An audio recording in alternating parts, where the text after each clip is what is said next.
Everyone and welcome back to my YouTube channel. और आज हम फिर से कुछ इंपॉर्टेंट थ्योरम्स देखेंगे, क्योंकि एग्ज़ाम में क्या होता है कि पार्ट ए के अंदर मोस्टली डेफिनेशंस पूछी जाती है, बट जो पार्ट बी और सी उनमें प्रूव करने के थ्योरम्स ही थ्योरम्स आते हैं। और थ्योरम्स का ऐसा होता है कि ये सारे एक दूसरे से कनेक्टेड होते हैं, तो उसके लिए जो अपने को इम्पोर्टेंट नहीं भी है बट उसका बेसिक है, तो अपने को वो थ्योरम भी पढ़नी ही पड़ती है। तो वैसे भी ये थ्योरम्स किसी एग्ज़ाम में किसी भी ईयर में पूछी तो नहीं गई है, बट इसको समझेंगे तो ही आगे के थ्योरम जो इम्पोर्टेंट है वो समझ में आएंगे। तो उसके लिए इसको अपने को पढ़ना बहुत ज़रूरी है।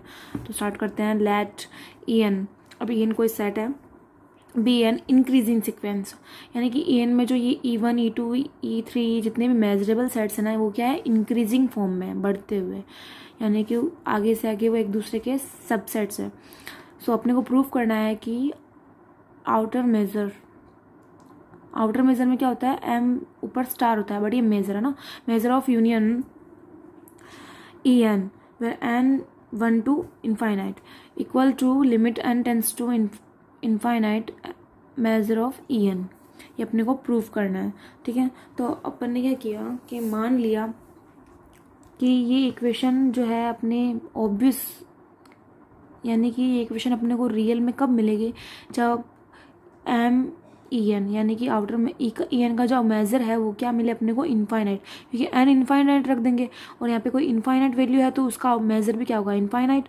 तो इसका जो ई एन का जो मेजर है यानी कि एम ई एन, उसका वैल्यू अगर इनफाइनाइट आता है तभी ये इक्वेशन फर्स्ट जो है पॉसिबल हो पाएगी। So if M outer measure of E n equals to infinite then equation 1 is obvious, ठीक है। इफ़ अब अपन ने मान लिया कि इसकी इक्वल नहीं होगी, क्या है, इससे थोड़ा सा लेस, कम है, लेस देन है ना, तो outer measure of E n less than infinite for each n belongs to N, यानी कि नेचुरल नंबर्स से कोई नंबर है एन वो बिलोंग करता है। तो अपन ने ले ली अब कोई E an increasing sequence of measurable sets, ठीक है। वो क्या है, E1 E2 E3 E4 की कंटिन्यूस है, सिक्वेंस इंक्रीजिंग यानी कि बढ़ती हुई है ना। तो इसका मतलब E1 सबसेट है E2 का, E2 सबसेट है E3 का। अगर इसको अपन एक डायग्राम में समझे तो E1 से बड़ा E2 से बड़ा E3, यानी कि E1 के जितने भी एलिमेंट्स है वो E2 के अंदर है, E2 E1 को कंटेन कर रहा है, E3 E2 को कंटेन कर रहा है ना। तो यहाँ पे अपन ने मान लिया कि इन सब का जो यूनियन है वो किसकी इक्वल है, E के। E is equals to union E n equals to 1 to infinite. अब अपने को क्या करना है, ई इज काउंटेबल, इस कंडीशन को अपने को लैंग्वेज में लिखना है। ई क्या है, countable union of measurable sets. अभी अपन ने आगे एक इक्वेशन लिखी थी, equals to union of E I where I tends to 1 to infinite. अब उसका मतलब क्या हुआ कि ई क्या है, यूनियन है किनका, measurable sets, countable measurable sets का, ठीक है। सो ई इज मेजरेबल, तो ऑब्वियस सी बात है, अगर ई मेजरेबल है तो उसका जो आउटर मेजर है एम ई वो भी क्या होगा, एग्जिस्ट होगा, है ना। अब वहाँ पे जो अपन ने E1 E2 E3 जो भी इंक्रीजिंग मेजरेबल सेट्स लिए थे तो उनका आउटर मेजर भी ऑब्वियस सी बात है इसके अकॉर्डिंग वो भी एग्जिस्ट करेगा। तो पहले अपन क्या करते हैं, इनको अपन सेपरेट करके लिखते हैं कि प्रॉपर E1 में कौन है, E2 में कौन है, उस डायग्राम के अकॉर्डिंग फिर इनका अपन लिखेंगे आउटर मेजर के साथ, ठीक है। तो अगर अपन डायग्राम में देखें तो ये क्या है, E1, और E2 क्या कंटेन करता है, E1 को, यानी कि E2 में से अगर अपन E1 का पार्ट माइनस कर दें तो जो बचा हुआ पार्ट वह प्योर E2 का पार्ट है ना। तो अपन ने क्या किया, E1 यूनियन, अब E2 का प्योर पार्ट क्या होगा, E2 माइनस E1, फिर E3 का E3 माइनस E2।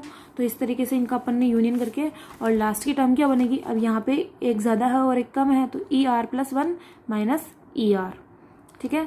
यूनियन ऐसा एंड सॉन तक ये कंडीशन चलती रहेगी। तो इसका मतलब क्या है, इन सबको रिप्रेजेंट कौन कर रहा है, ये, यानी कि R1 रखो तो यहाँ पे क्या आ जाएगा E2 और यहाँ पे क्या आ जाएगा E1। तो E2 माइनस E1 यानी कि ये सब अपने को सेट्स मिल जाएंगे। अगर अपन ने R3 रखा तो ये वाला सेट मिल जाएगा। तो यानी कि ये कंडीशन है, ये सबको डिफाइन कर रही है ना। तो अपन इसको क्या लिखेंगे, जैसे कि सारे सेट्स मेजरेबल है तो उनका यूनियन भी क्या होगा, मेजरेबल। तो अपन ने लिख दिया ER+1 and ER R measurable. So ER+1 minus ER, यानी कि ये दोनों अगर सेपरेटली मेजरेबल है तो इनका माइनस भी क्या होगा, वो भी मेजरेबल होगा for each R. Thus E is a countable union of disjoint. अब यहाँ पे जो अपन ने इक्वेशन लिखी है ना, ये इक्वेशन यूनियन तो है, वो भी मेजरेबल सेट्स की, पर वो सेट्स कैसे है, काउंटेबल है लेकिन डिसजॉइंट, यानी कि इनमें कुछ भी कॉमन नहीं है। क्योंकि अगर मैं यहाँ पे E2 E3 E4 इनका यूज़ कर देती तो कॉमन होता, यानी कि E2 में E1 के भी एलिमेंट्स आ रहे हैं, लेकिन अपन ने यहाँ पे क्या किया, इनको प्योर E2 यानी कि E2 में से E1 को माइनस कर दिया, बचा हुआ पार्ट जो बचा हुआ है वो एकदम प्रॉपर E2 में है, तो अपन इनको एकदम प्रॉपर सेपरेट करके लिख रहे हैं, ठीक है। तो अगर मैं इसमें और इसमें अगर मैं इंटरसेक्शन कराऊँ तो इनमें कुछ भी कॉमन नहीं आएगा, यानी कि इनको अपन बोलेंगे disjoints. So is countable union of disjoint measurable sets. तो डिसजॉइंट मेजरेबल सेट्स जो होते हैं उनकी यूनियन के लिए एक थ्योरम होती है जो अपन पहले पढ़ चुके हैं, outer measure of I equals to 1 to infinite equals to summation outer measure of EI 1 to infinite, यानी कि अंदर का जो यूनियन है वो बाहर किस में निकलेगा, समेशन में, और आउटर मेजर जाएगा अंदर, ठीक है। तो ये कंडीशन को इस कंडीशन में अपन लिख सकते हैं, यानी कि यूनियन को बाहर निकाल के और समेशन में लिख सकते हैं ना। तो पहले तो अपने अगर ये सारे अपन ने बता दिया कि मेजरेबल है तो इनका जो मेजर है वो भी क्या होगा, एग्जिस्ट होगा, तो इनका भी अपन मेजर में लिख देते हैं, आउटर मेजर। तो ME1 ME2 माइनस E1 आगे M लग जाएगा, ठीक है। इसको अपन ने सेपरेटली E1 को अलग रख दिया। अब ये जो है ना इन सबको शो करे ऐसे अपन ने यहाँ पे कंडीशन रख दी समेशन में। तो अब summation R1 to infinite measure of ER+1 minus ER, यानी कि ये कंडीशन इन सबको प्रूव कर रही है, इन सबको डिफाइन कर रही है। तो ये कंडीशन अपन ने यहाँ रख दी। अगर मैं यहाँ R1 रख दूँ तो ये क्या हो जाएगा, E2 माइनस E1। R3 रख दिया तो E3 माइनस E2, यानी कि यहाँ से लेके तो जो कंटिन्यू चल रहे हैं उनको उस सेट को अपन ने इस छोटी सी टर्म से शो कर दिया ना। अब outer measure of E equals to outer measure of E1 plus limit. अब अपन ने क्या किया, यहाँ पे लिमिट निकाल दी, limit n tends to infinite, यानी कि ये जो अंदर की चीज़ है वो अपन एज इट इज़ लिखेंगे। बस यहाँ पे अपन ने जो limit n tends to infinite निकाली है उसकी वजह से जो यहाँ पे अपन समेशन में जो लिमिट ले रहे हैं वो क्या हो जाएगी, चेंज हो जाएगी। R1 to इनफाइनाइट ले रहे थे अपन, अब यहाँ पे R12 क्या हो जाएगा, N-1। अगर यहाँ पे अपन n क्या रखे, इनफाइनाइट रखे, तो इनफाइनाइट -1, यानी कि इनफाइनाइट से जस्ट पहले वाली टर्म, इसका मतलब यही है ना। तो अपन ने यहाँ पे क्या लिखा, limit n tends to infinite, और अपन ने ये चीज़ लिख दी। यहाँ पे अपनी लिमिट चेंज हो गई, R equals to 1 to N-1। इसको अगर अपन और आगे सॉल्व करें तो ये क्या हो जाएगा, limit n tends to infinite summation R1 to N-1। अब ये m जो बाहर है वो एक बार इससे और इससे दोनों के साथ मल्टीप्लाई होकर के अपन सेपरेटली इसको लिख सकते हैं। तो outer measure of ER+1 minus outer measure of ER, ठीक है। अब इसको अपन ओपन करें, है ना, तो लिमिट तो रहेगी बाहर एज इट इज़, और ये वाली जो टर्म है इसको अपन करेंगे सोल्व, तो N-1 तक, क्योंकि लिमिट क्या है N-1, तो 1 से स्टार्ट करेंगे, N-1 तक अपन इसको सोल्व करेंगे। 1 रखी तो E2 माइनस E1, तो measure of E2 minus E1, measure of E3 minus E2, ऐसे करके N-1 रखेंगे तो मेजर ऑफ EN माइनस, और ये क्या हो जाएगा, EN-1। R क्या रखा अपन ने, N-1, यहाँ पे N-1 रखेंगे तो N-1 प्लस 1, तो क्या बचेगा N, और यहाँ पे N-1, तो EN और EN-1। अब यहाँ पे 2 और आगे भी क्या आ रहा है 2, तो 2 से 2 कट, ME2। अब आउटर मेजर ऑफ E3, ऐसे वो भी आगे वाले से कट हो जाएगा। ठीक उसी तरीके से यहाँ पे जो ME1 है वो बच जाएगा, ME1 तो बच जाएगा माइनस ME1, और 2 है, और यहाँ पे आगे वापस क्या आ रहा है, रिपीट 2, उससे वो कट जाएगा। अब इस 3 के आगे वाली कंडीशन क्या होगी, 4 माइनस 3, 3 से 3 कट जाएगा, फिर आगे 5 माइनस 4, 4 से 4 कट जाएगा, फिर ऐसे कंटिन्यूस करते जाएंगे। अब अपन यहाँ पे एक चीज़ नोटिस करें तो इस कंडीशन, आगे वाली कंडीशन का फर्स्ट और पीछे वाली कंडीशन का लास्ट दोनों सेम आ रहे हैं, तो इसका मतलब ये जो अपनी सबसे लास्ट वाली कंडीशन है ना, तो इससे आगे की जो कंडीशन है उसका फर्स्ट और इस वाली कंडीशन का लास्ट, यानी कि N-1, वो दोनों भी सेम है, तो ये दोनों भी कट जाएंगे। N-1 बचेगा क्या, EN, और यहाँ पे E1, तो measure of EN minus measure of E1 ये बचा, limit n tends to infinite, और ये after measure E1 as it is. अब अपने इधर क्या चल रहा था, outer measure of E equals to outer measure of E1 limit n tends to infinite, और इनको अपन ने अब लिमिट लग रही है एन की, तो ऑब्वियस सी बात है जहाँ जिसमें एन होगा उसी के लिए अपन एन टेंस टू इनफाइनाइट लिखेंगे, तो एन इसी में है तो इसको अपन ने अलग से लिख दिया, और मेजर ऑफ E1 सिंगल अपन ने अलग से निकाल दिया। अब इससे ये कट गया प्लस माइनस माइनस, तो क्या बचा, outer measure of E equals to limit n tends to infinite outer measure of EN। और ये अपने कंडीशन अपने को चाहिए थी जो अपन ने प्रूफ कर दी। बहुत ही इजी है, बस अपने को कंटिन्यूटी से चलना है कि हाँ इसके बाद ये स्टेप आएगी। और अपन यहाँ पे n-1 अगर अपन इनको रख के देखें तो यहाँ पे EN आएगा और यहाँ पे EN-1। तो अगर अपन n इनफाइनाइट रखते हैं तो E इनफाइनाइट, अब यानी कि अपने यहाँ पे क्या आ रहा है, बड़े में से छोटी वैल्यू माइनस हो रही है, यानी 2 में से 1, 3 में से 2, यानी कि बड़ी फिर उससे जस्ट एक छोटी। तो अपनी लास्ट कंडीशन क्या बनती है, इनफाइनाइट बनती है। यहाँ पे अगर अपन n-1 रखते हैं तो यहाँ पे क्या आ रहा है, EN और EN-1, और n टेंस टू अपन ने क्या लिख दिया, इनफाइनाइट। तो इसका मतलब इस कंडीशन में क्या आ जाएगा, E infinite minus E infinite -1। तो एकदम करेक्ट ही आ रहा है, क्योंकि लास्ट वाली टर्म अपने क्या है, इनफाइनाइट, और इनफाइनाइट से क्या माइनस करना है, उससे जस्ट एक छोटी वाली वैल्यू। इन सब में यही हो रहा है। तो इसका मतलब अपने जो n-1 लिमिट है वो एकदम सही है। अगर इसके जगह अपन प्लस लिख देते तो वो थोड़ी रॉन्ग हो जाती, इसलिए अपन ने n इनफाइनाइट अपन ने जब बाहर निकाला है टेंस टू इनफाइनाइट, तो अपन ने यहाँ पे n की जगह क्या लिख दिया, इनफाइनाइट की जगह क्या लिख दिया, n-1। ठीक है। अब जो नेक्स्ट थ्योरम है वो बहुत इंपॉर्टेंट है, पूछी गई है 2019 में। इसमें क्या है, बस इंटरसेक्शन अलग दे रखा है, यानी कि यूनियन की जगह अपने को इंटरसेक्शन प्रूव करना है, और वहाँ पे अपने इंक्रीजिंग सेट्स थे सीक्वेंस में और यहाँ पे डिक्रीजिंग है, बस इतना सा चेंज है, बाकी पूरी सेम है, बस वो चीज़ें क्या है उल्टी होती जाएगी। करते हैं इसको भी। Let EN be a decreasing sequence of measurable sets and EN is less than infinite for each and then we have to prove this.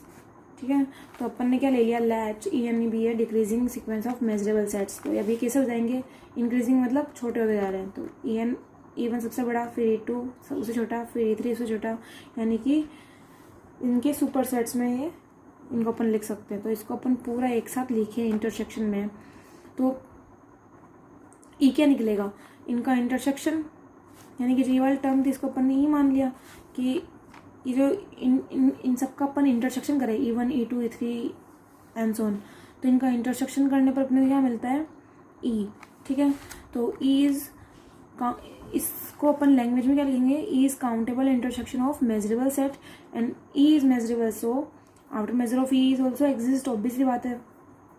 तो अब अपन यहाँ पे क्या करेंगे, इसको पहले डायग्राम से समझते हैं कि यहाँ पे सबसे बड़ा सेट कौन है, E1, फिर उसके अंदर E2, फिर E3 E4, ऐसे करके लास्ट में क्या मिलता है अपने को, E। यानी कि इन सब का अगर अपन इंटरसेक्शन करें तो सबसे लास्ट में अपने को कॉमन चीज़ क्या मिल रही है इन सब में, ये E सबसे छोटा है ना। तो अगर अपने को इनको यूनियन की फॉर्म में लिखना है तो इन सब का अगर अपन यूनियन करेंगे तो सबसे बड़ा सेट है वही मिलेगा अपने को। सबसे बड़ा सेट क्या है अपना, E1। ठीक है, वहाँ पे अपना था E, क्योंकि सब इंक्रीजिंग में थे, कि जो E था उसके अंदर E1 E2 E3 E4 ये सब थे, वो सब मिला के E बना रहे थे।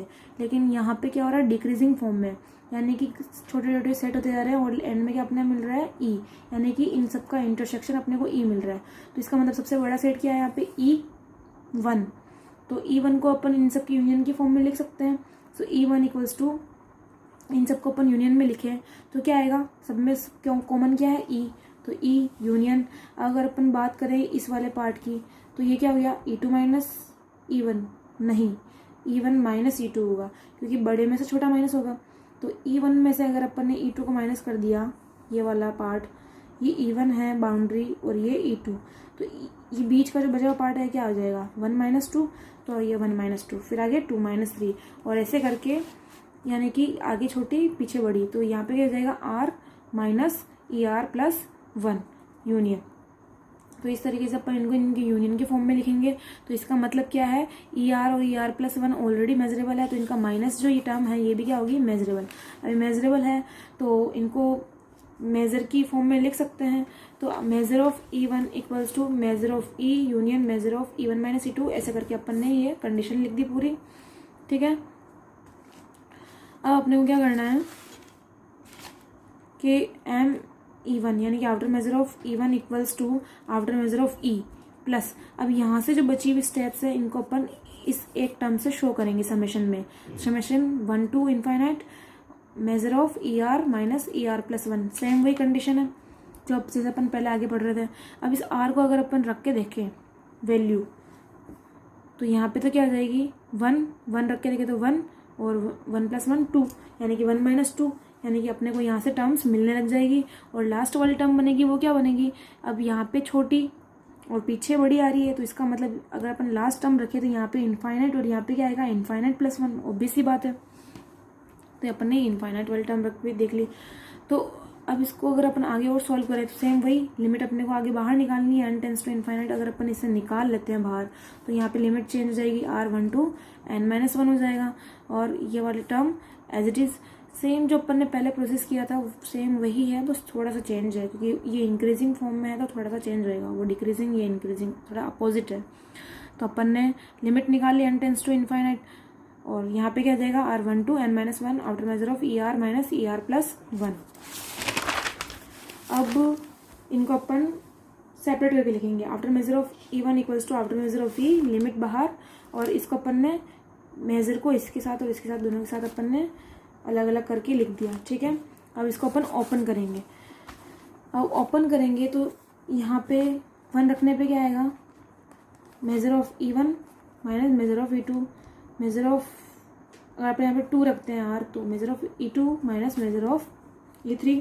तो इस तरीके से आगे सीक्वेंस चलता रहेगा। और n-1 रखेंगे तो यहाँ पे क्या आएगा n, ठीक है।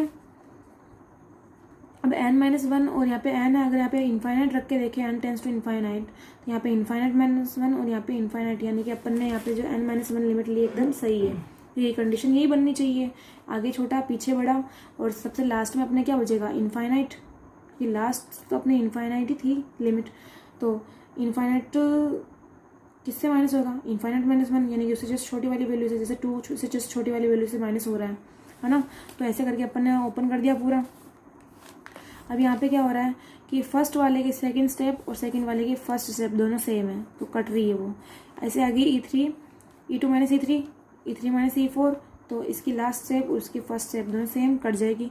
तो उसी तरीके से यहाँ पे इससे पहले वाली जो टर्म होगी उसकी लास्ट स्टेप और इसकी फर्स्ट स्टेप, यानी कि En-1 दोनों सेम है, कट जाएगी। क्या बचेगा minus outer measure of En, है ना। तो आउटर मेजर ऑफ E1 यदि माइनस En, ये दोनों स्टेप बचेगी। तो ये एज इट इज़ सेम, और ये सिर्फ ये बचा है E1 माइनस En। अब अपन क्या करेंगे, n की लिमिट ऑब्वियस सी बात है जिसमें n है उसी पे लगेगी, है ना।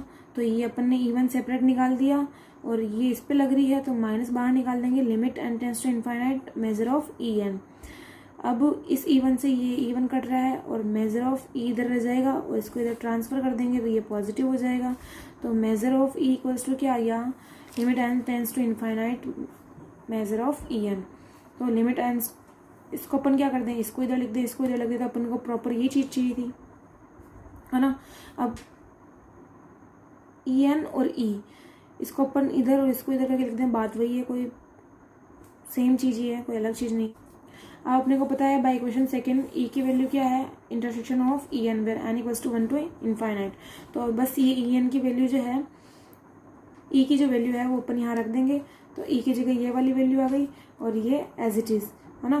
तो इसको अपन ने इधर लिख दिया और इसको इधर लिख दिया, उससे कोई फ़र्क नहीं पड़ता है, क्योंकि अपने को प्रूफ क्या करना था, measure of intersection n equals to 1 to infinite equals to limit n tends to infinite measure of En, और ये अपन प्रूव कर चुके हैं ना। आप इसको ये भी रखो तो भी सही है, और इसको आगे पीछे इसलिए रखा क्योंकि अपने को मेन इक्वेशन ये चाहिए थी इसलिए, और ये हो गया हिंस प्रूव्ड। ठीक है, अब मिलते हैं नेक्स्ट वीडियो में इम्पोर्टेंट एग्जाम्पल के साथ। Thank you so much, and like share and subscribe.